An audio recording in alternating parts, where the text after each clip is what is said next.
Hello everyone. तो आज अपन जो है जूलॉजी के अंदर संघ हेमिकोर्डेटा के बारे में अध्ययन करने वाले हैं।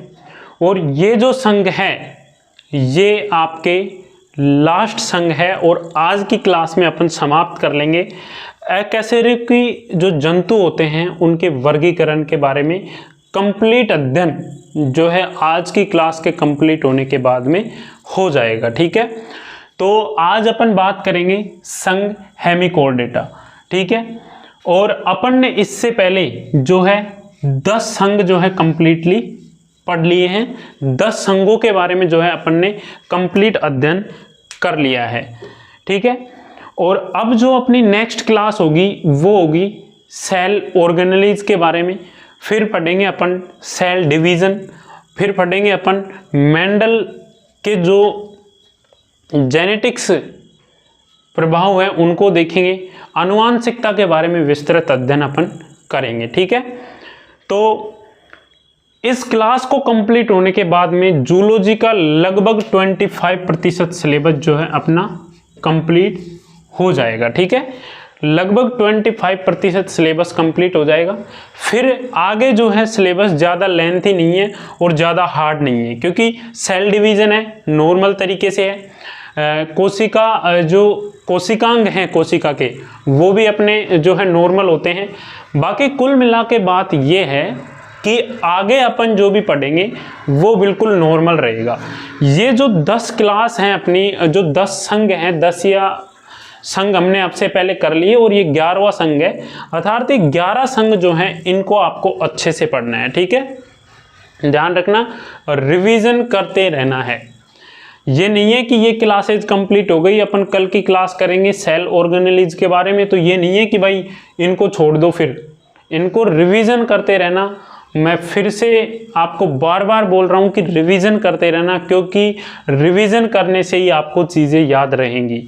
और जूलॉजी एक ऐसी सब्जेक्ट है, इसके अंदर अगर आप रिवीजन नहीं करते हो तो फिर कुछ भी नहीं होने वाला, क्योंकि यहाँ पर आपको याद ज़्यादा रखना पड़ता है। ये कोई फिजिक्स और मैथ थोड़ी है जो न्यूमेरिकल आ जाएंगे अपन कर लेंगे उसके अंदर।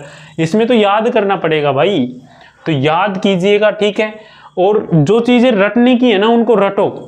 हालांकि देखो हर टीचर ये बोलता है कि रटना नहीं चाहिए, पर कुछ चीज़ें ऐसी होती है जिनको रटना पड़ता है, उनको जो है समझा नहीं जा सकता है। ठीक है, तो आज अपनी क्लास है संघ हेमिकोर्डेटा के बारे में। इसके बारे में सबसे पहले मैं आपको बताऊं तो ये जो संघ हैं इनके अंदर वास्तविक पृष्ठरज्जु अनुपस्थित होती है। क्या होता है इनके अंदर? वास्तविक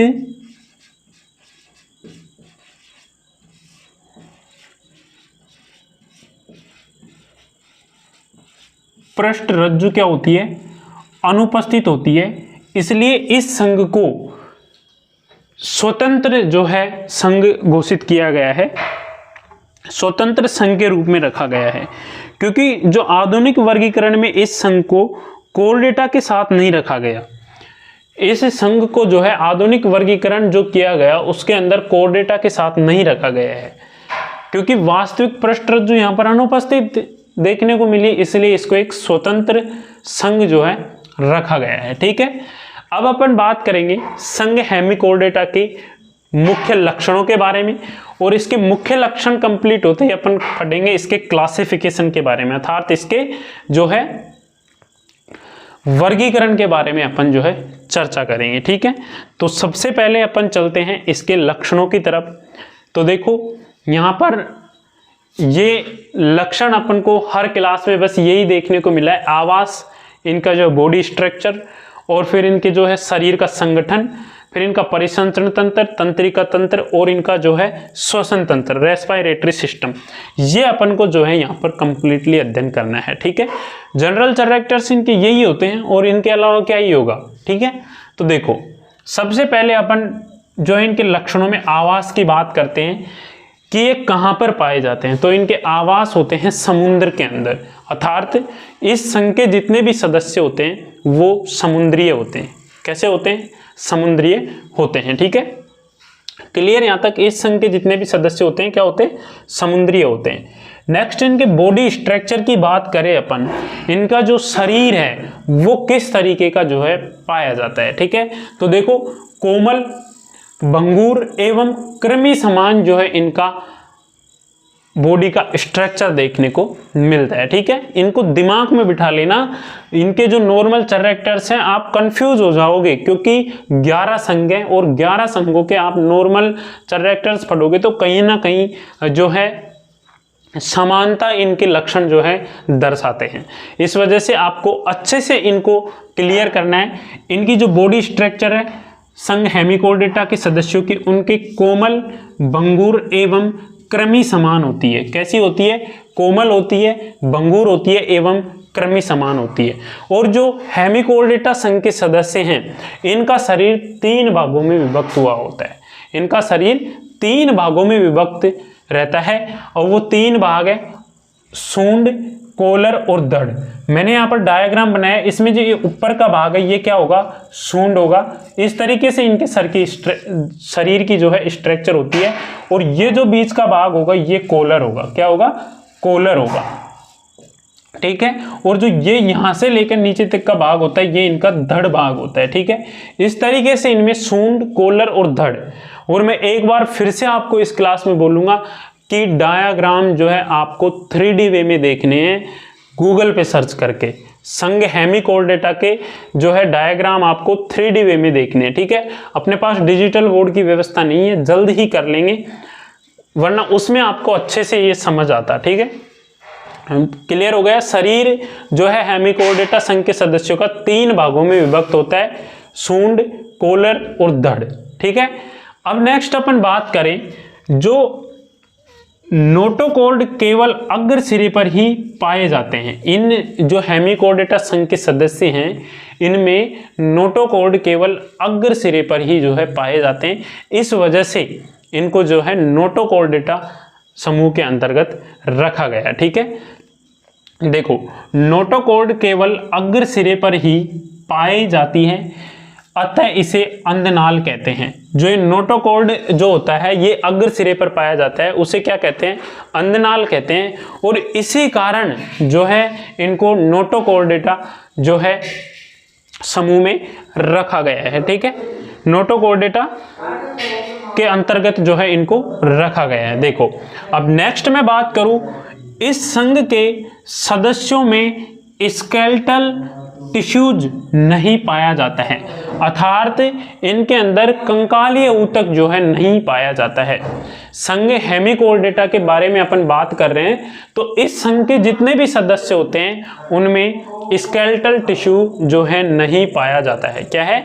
स्केलेटल टिश्यू जो है इनमें नहीं पाया जाता है। ठीक है, नेक्स्ट अपन बात करें, इसमें आंतरगुहिक प्रकार की सिलोम पाई जाती है। क्या? आंतरगुहिक प्रकार की सिलोम पाई जाती है जो 3 भागों में विभक्त होती है। ठीक है, इनके अंदर आंतरगुहिक प्रकार की क्या पाई जाती है? सिलोम पाई जाती है और वो 3 भागों के अंदर विभक्त होती है। और वो 3 भाग कौन कौन से हैं? प्रोटोसिल, मेसोसिल और मेटासिल। प्रोटोसिल, मेसोसिल और मेटासिल जो है 3 भागों में जो है इनकी सिलोम क्या होती है? विभक्त होती है। नेक्स्ट मैं बात करूं इनके शरीर के संगठन के बारे में। शरीर का जो संगठन है वो किस प्रकार का जो है इनके अंदर पाया जाता है? तो देखो अंग तंत्र स्तर का जो है इनका शरीर का संगठन पाया जाता है। इनके शरीर का संगठन किस प्रकार का होता है? अंग तंत्र प्रकार का जो है इनके शरीर का संगठन पाया जाता है। नेक्स्ट बात करूं इनमें सिमेट्री कैसी होती है, तो इनके अंदर जो सममिति देखी गई, सिमेट्री देखी गई, वो द्विपार्श्वीय सममिति देखने को मिलती है। संघ हेमिकोर्डेटा के जो सदस्य होते हैं उनके अंदर द्विपार्श्वीय प्रकार की सिमेट्री देखने को मिलती है। ठीक है, इनको अच्छे से समझना है आपको, और अगर आप स्क्रीनशॉट भी इनका ले सकते हो चलती क्लास के अंदर। बाकी पीडीएफ तो आपको दी जाएगी इनकी, पीडीएफ की तो टेंशन ही मत लेना आप, पीडीएफ तो इनकी मिलेगी आपको संपूर्ण। जो है आपसे पहले अध्ययन किया उनकी पीडीएफ मैंने डाल दी, इनकी पीडीएफ भी आपको रेगुलर मिलेगी, कोई दिक्कत वाली बात नहीं है। ये द्विपार्श्वीय रूप से सममित होते हैं, द्विपार्श्वीय सममिति इनमें पाई जाती है, एवं त्रिकोर की प्राणी ये होते हैं। ठीक है, क्या होते हैं? त्रिकोर की प्राणी ये होते हैं। नेक्स्ट मैं बात करूं परिसंचरण तंत्र जो है इनमें किस प्रकार का होता है। इनके अंदर जो परिसंचरण तंत्र होता है वो बंद प्रकार का जो है परिसंचरण इनमें देखने को मिलता है। ठीक है, नेक्स्ट मैं बात करूं देहभित्ति। देहभित्ति इनके अंदर एक स्तरीय एपिथेलियम से बनी तथा चर्म अनुपस्थित होती है। इनकी जो देहभित्ति होती है वो क्या होती है? एक स्तरीय एपिथेलियम से बनी हुई होती है। अब यहाँ पर मैं एपिथेलियम का आपको एग्जाम्पल दूं तो देखो, अपने जो मुंह होता है, इस मुंह के जो आंतरिक परत होती है ये एपिथेलियम ऊतक की बनी हुई होती है। किसकी बनी हुई होती है? एपिथेलियम ऊतक की बनी हुई होती है। तो उसी प्रकार से इनकी जो देहभित्ति होती है एक स्तरीय एपिथेलियम से बनी हुई होती है, अर्थात एपिथेलियम टिश्यूज जो है यहाँ पर इनकी देहभित्ति में अपन को देखने को मिलते हैं। एग्जाम्पल के तौर पे आराम से समझो, आप जो है कल्पना करो कि इनकी देहभित्ति कैसी होगी, एपिथेलियम कैसा होता है। तो एपिथेलियम कैसे होता है? अपने जो मुंह के आंतरिक जो सतह है, ठीक है, वो एपिथेलियम ऊतक की बनी हुई होती है। ठीक है, तो उस प्रकार से इनकी देहभित्ति होती है। एवं जो है चर्म इनमें अनुपस्थित होता है। अब भाई चर्म अनुपस्थित होता है तो फिर तंत्रिका तंत्र कहाँ पे पाए जाएंगे? ठीक है, अगर भाई हेमिकोर्डेटा के अंदर चर्म अनुपस्थित होता है तो तंत्रिका तंत्र कहाँ पे पाया जाएगा? तंत्रिका तंत्र का जो एक तरीके से जाल है वो कहाँ पे पाया जाएगा? भाई वो पाया जाएगा अधिचर्म के अंदर। किसमें? अधिचर्म में पाया जाता है तंत्रिका तंत्र। तंत्रिका जो तंत्र के जाल हैं वो इनके अधिचर्म के अंदर देखने को मिलते हैं। ठीक है, नेक्स्ट मैं बात करूं हेमिकोर्डेटा संघ के जो सदस्य हैं उनमें आहारनाल किस प्रकार की पाई जाती है। तो यू आकार की जो है इनके अंदर आहारनाल देखने को अपन को मिलती है। बाकी आहारनाल को आप देख थोड़ी सकते हो, नहीं, यू आकार की इनकी आहारनाल देखने को मिलती है। नेक्स्ट है श्वसन, अर्थात रेस्पिरेटरी इनके अंदर कैसे होता है? क्लोमो द्वारा होता है। रेस्पिरेशन अर्थात श्वसन इनके अंदर किसके द्वारा होता है? क्लोम के द्वारा जो है इनमें श्वसन की प्रक्रिया होती है। ठीक है, संघ हेमिकोर्डेटा जो होते हैं इनमें श्वसन किनके द्वारा होता है? क्लोम के द्वारा होता है। और श्वसन के जस्ट बाद में बात करूं इनके अंदर उत्सर्जन किसके द्वारा होता है? सूंड में पाई जाने वाली ग्रंथियों के द्वारा इनके अंदर उत्सर्जन होता है। सूंड के अंदर पाई जाने वाली ग्रंथियों के द्वारा इनके अंदर क्या होता है? उत्सर्जन होता है। यहाँ तक क्लियर। नेक्स्ट मैं बात करूं कि इनमें जनन, तो सबसे पहले तो ये है कि इनके अंदर नर और मादा क्या होते हैं? अलग अलग पाए जाते हैं। नर अलग होता है और मादा अलग होता है। तो भाई निषेचन होगा, फर्टिलाइजेशन की प्रक्रिया होगी, तो वो कोष कैसी होगी? बाह्य निषेचन होगा। कैसा होगा? बाह्य निषेचन की प्रक्रिया इनके अंदर देखने को मिलती है। ठीक है, संघ हेमिकोर्डेटा के जो सदस्य होते हैं वो नर अलग होता है और मादा अलग होता है, इसलिए इनके अंदर फर्टिलाइजेशन की क्रिया होती है। और फर्टिलाइजेशन कैसा देखने को अपन को मिलता है? बाह्य प्रकार का अपन को देखने को मिलता है। ठीक है, और इस तरीके से इनका जो है लक्षण है। और एक इनके जीवन चक्र के अंतर्गत जो संघ हेमिकोर्डेटा है, इनके जो जीवन काल के अंतर्गत एक लार्वा अवस्था जो है इनमें देखने को मिलती है, वो है टोर्नेरिया लार्वा अवस्था देखने को मिलती है। क्या, कौन सा लार्वा इनमें देखने को मिलता है? टोर्नेरिया लार्वा इनके अंदर देखने को मिलता है। ठीक है, तो यहाँ तक सबके जो है मेरे हिसाब से क्लियर हो गया होगा। एक बार अपन फिर से इसका जो है रिवीजन करेंगे और फिर अपन जो है इसके वर्गों के बारे में बात करेंगे, क्लासिफिकेशन के बारे में बात करेंगे। रिवीजन में देखो, संघ हेमिकोर्डेटा के जितने भी सदस्य हैं इनमें क्या होती है? वास्तविक पृष्ठरज्जु अनुपस्थित होती है, इसलिए एक स्वतंत्र संघ के रूप में इन्हें रखा गया है। मुख्य लक्षण है इनके आवास समुद्रीय होते हैं। कैसे होते हैं? आवास इनका कैसा होता है? समुद्रीय होता है। इनकी जो शरीर की स्ट्रक्चर होती है वो कोमल होती है, भंगुर होती है एवं कृमि समान होती है। ठीक है, कृमि हमने खूब पढ़े हैं एस्कालेमंथीज और निमेटेहेलमंथीज के अंदर, है ना, उनके समान होती है।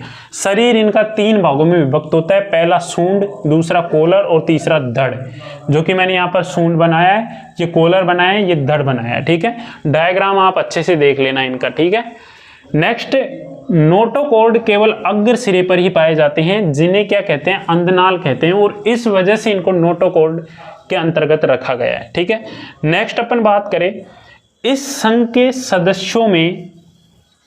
सदस्यों में स्केलेटल टिश्यूज जो है नहीं पाए जाते हैं। क्या? स्केलेटल टिश्यूज नहीं पाए जाते हैं। नेक्स्ट अपन बात करें, इसमें आंतरगुहिक प्रकार की सिलोम पाई जाती है, जो 3 भागों में विभक्त होती है। ठीक है, कितने भागों में? 3 भागों में विभक्त होती है, और वो 3 भाग हैं प्रोटोसिल, मेसोसिल और मेटासिल। ठीक है, नेक्स्ट बात करूं, शरीर का जो संगठन होता है इनका, वो कैसा होता है? अंग तंत्र स्तर होता है, और ये द्विपार्श्वीय समिति इनके अंदर पाई जाती है, और त्रिकोण की प्राणी ये होते हैं।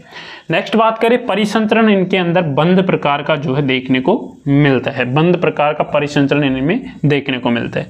देह भित्ति एक स्तरीय अर्थात एपिथेलियम से बनी होती है, और चर्म अनुपस्थित होता है। अब भाई चर्म अनुपस्थित होगा तो तंत्रिका तंत्र किसमें? अधिचर्म में पाया जाएगा। ठीक है, अब अधिचर्म में पाई जाएगी तंत्रिका तंत्र इनका। ठीक है, नेक्स्ट है, आहार नाल इनके यू आकार की होती है। श्वसन इनमें क्लोम द्वारा होता है। उत्सर्जन के लिए सूंड में पाए जाने वाली ग्रंथियां सहायक होती है। ठीक है, और लार्वा इनके जीवन चक्र में देखने को मिलता है, जिसका नाम है टोर्नेरिया। क्या है? टोर्नेरिया।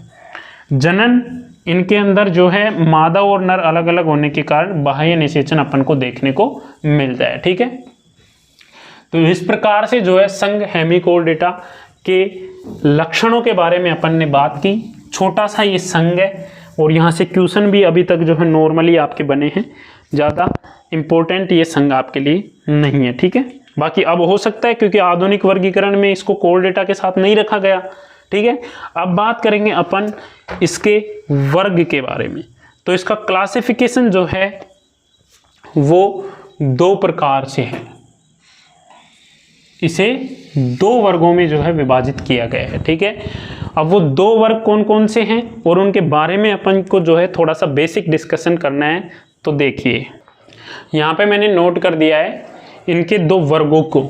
ठीक है, संघ हेमिकोर्डेटा है, इसको 2 वर्गों में जो है विभाजित किया गया है, 2 वर्गों में इसका क्लासिफिकेशन किया गया है। ठीक है, पहला वर्ग है इसका एंटेरोप्न्यूस्टा। एंटेरोप्न्यूस्टा जो वर्ग है, ठीक है, ये पहला वर्ग है इसका एंटेरोप्न्यूस्टा। और जो सेकंड वर्ग है वो है टीरोब्रेकिया। क्या है? टीरोब्रेकिया, जो कि इसका सेकंड वर्ग है, टीरोब्रेकिया।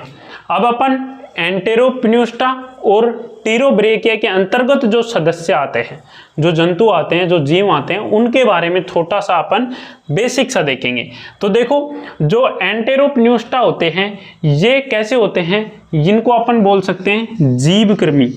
कैसे होते हैं? ये जीवकृमि कहलाते हैं। ठीक है, ध्यान रखना, जीवकृमि किसे कहते हैं? एंटेरोप्न्यूस्टा के सदस्यों को, जो कि एंटेरोप्न्यूस्टा वर्ग है किसका?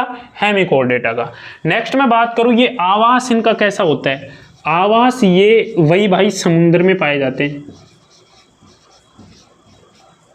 समुद्री होते हैं ये। नेक्स्ट, ये एकल एवं स्वतंत्र जीवी और बिलकारी होते हैं। कैसे होते हैं? अर्थात जो एंटेरोप्न्यूस्टा है ये जीवकृमि होते हैं, आवास इनका समुद्र होता है, और ये एकल प्रकार के होते हैं, स्वतंत्र जीवी होते हैं और बिलकारी होते हैं। अर्थात ये बिलों के अंदर पाए जाते हैं और स्वतंत्र जीवी होते हैं, अर्थात कॉलोनियों के रूप में जो है ये नहीं पाए जाते हैं। ठीक है, जिस तरीके से प्रोटोजोआ कॉलोनी के रूप में देखने को मिलते थे उस तरीके से ये नहीं पाए जाते हैं। और इनका जो बॉडी का स्ट्रक्चर है वो कैसा होता है? बेलनाकार होता है। बॉडी का स्ट्रक्चर कैसा होता है? बेलनाकार होता है और खंड विहीन होता है। क्या होता है? बेलनाकार होता है और खंड विहीन जो है इनकी बॉडी की स्ट्रक्चर होती है। एग्जाम्पल बेलानोग्लासस, जो है इसका बेस्ट एग्जाम्पल है। ठीक है, एंटेरोपन्यूस्टा के अंदर जो है सदस्य होते हैं वो जीवकृमि कहलाते हैं। आवास इनका समुद्र हो गया। एकल होते हैं, स्वतंत्र जीवी होते हैं, बिलकारी होते हैं। बॉडी इनकी बेलनाकार एवं खंड विहीन होती है। ठीक है, और एग्जाम्पल बेलेना ग्लासस, बेलेनो ग्लासस, और इनके बारे में आप एग्जाम्पल देख लेना, पीडीएफ में मिल जाएंगे आपको। सेकंड जो अपना वर्ग है वो है टीरोब्रेकिया। अब जो टीरोब्रेकिया है ये क्या होते हैं, स्थानबंद होते हैं, एकल होते हैं, एकल निवयी जो है ये होते हैं। ठीक है, स्थानबंद होते हैं और एकल निवयी होते हैं। नेक्स्ट इनके बॉडी स्ट्रक्चर की मैं बात करूं तो आकार में छोटा तथा सतह से चिपकने के लिए इनके व्रंत पाए जाते हैं। इनकी जो बॉडी की स्ट्रक्चर कुछ इस टाइप से होती है कि आकार में तो ये छोटे होते हैं परंतु ये किसी सतह से चिपके हुए होते हैं इस तरीके से। ठीक है, तो इनके चिपकने के लिए जो है क्या है, व्रंत पाए जाते हैं। ठीक है, वर्ग टीरोब्रेकिया के जो सदस्य होते हैं वो स्थानबंद होते हैं, एकल निवयी होते हैं। बॉडी की स्ट्रक्चर इनकी जो है आकार में छोटी होती है तथा सतह से चिपकने के लिए इनके अंदर क्या, व्रंत पाया जाता है। एग्जाम्पल रेप्डोप्यूरा, क्या है एग्जाम्पल, रेप्डोप्यूरा। ठीक है, तो इस तरीके से जो है अपना संघ हेमिकोर्डेटा का काम खत्म होता है। और आज की क्लास के साथ साथ अपन ने अकशेरुकी जंतुओं के वर्गीकरण के बारे में विस्तृत अध्ययन जो है अपन ने कंप्लीट कर लिया है। ठीक है, अब ये जो क्लासेज है ना, ये आपका कोई भाई बहन हो मान लो और वो 12th में 11th और 12th में है तो उनमें भी ये आपको टॉपिक देखने को मिलेंगे, तो वो भी इन क्लासों को ले सकता है, कोई दिक्कत वाली बात जो है नहीं है। ठीक है, बेलेनोग्लासस किसका एग्जाम्पल है, वर्ग एंटेरोपन्यूस्टा का, और रेप्डोप्यूरा किसका है, टीरोब्रेकिया का। ठीक है, अब अपन कल की क्लास के अंदर देखेंगे सेल ऑर्गेनेलिज के बारे में। ठीक है, और मैं फिर से आपको क्लास को एंड करते हुए बोलूँगा कि रिवीजन रेगुलर करते रहना। अगर रिवीजन आप करते रहोगे तो आपको परीक्षा में 1% भी दिक्कत का सामना नहीं करना पड़ेगा, और अगर रिवीजन नहीं करोगे तो भाई कोई मतलब नहीं है ये कोर्स परचेज करने का और कोर्स में आपको क्लास लेने का। ठीक है, फिर तो आप अदर स्टूडेंटों की तरह ही रहोगे। थोड़ा सा स्टडी करो, स्मार्ट तरीके से करो। ठीक है, मैं हर क्लास में आपका टाइम जो है नहीं लेता, क्योंकि टाइम में मैं ये सोचता हूँ कि जब तक पढ़ाते हैं ना तब तक सीरियसली पढ़ा देना चाहिए। ठीक है, बाद में क्या होता है कि क्लास अपनी जो है कि ओरिजिनल क्लास में हर टीचर 30 या 40 मिनट से ज़्यादा नहीं पढ़ाता, बाकी के 20 मिनट वो 1 घंटे तक पहुँचाए। 20 मिनट में आपसे क्या करने लग जाता है, बातचीतें हो गई, कुछ अलग टॉपिक स्टार्ट कर दिया, कुछ अलग बारे में बात करने लग जाते हैं। परंतु मेरा सिस्टम ऐसा नहीं है, मैं जिस टाइम पर मतलब कि आपको पढ़ाना है उस टाइम पे पढ़ाता ही हूँ। ठीक है, अब बातचीत करने का अपनी आज लास्ट क्लास है तो अब अपन करेंगे चर्चा थोड़ी सी। देखो चर्चा तो क्या है, सिर्फ यही कहूँगा कि आपको रिवीजन रेगुलर करना है और स्मार्ट तरीके से स्टडी करनी है। अब भाई पढ़ते तो सभी हैं बीएससी करने वाले स्टूडेंट, परंतु आपको उनसे कुछ अलग करना है, अलग पढ़ना है, जब जाके आप उस भीड़ से अलग होगे। अब आपको अलग क्या करना है, एक तो भाई रेगुलर रिवीजन करो, और जो पिछले 5 सालों के क्वेश्चन पेपर है ना उनको ले आओ खरीद के और उनका अध्ययन करना स्टार्ट कर दो। मैं गारंटी के साथ कहता हूँ, पिछले 3 सालों से मैं जो है बीएससी के विद्यार्थियों को पढ़ा रहा हूँ और खुद ने बीएससी कर रखी है। जो अपने 5 साल के पेपर के क्वेश्चन होते हैं ना उनसे बाहर कुछ भी नहीं जाता है, ध्यान रखना। ठीक है, तो आज की क्लास यहीं पे एंड करते हैं और बहुत बहुत आपको धन्यवाद जो आज आपका जो है ये चैप्टर जो है आपने ख़त्म करवा दिया। अब नेक्स्ट चैप्टर अपन स्टार्ट करेंगे। ठीक है, मिलते हैं नेक्स्ट वीडियो में, तब तक के लिए जय हिंद, वंदे मातरम, धन्यवाद।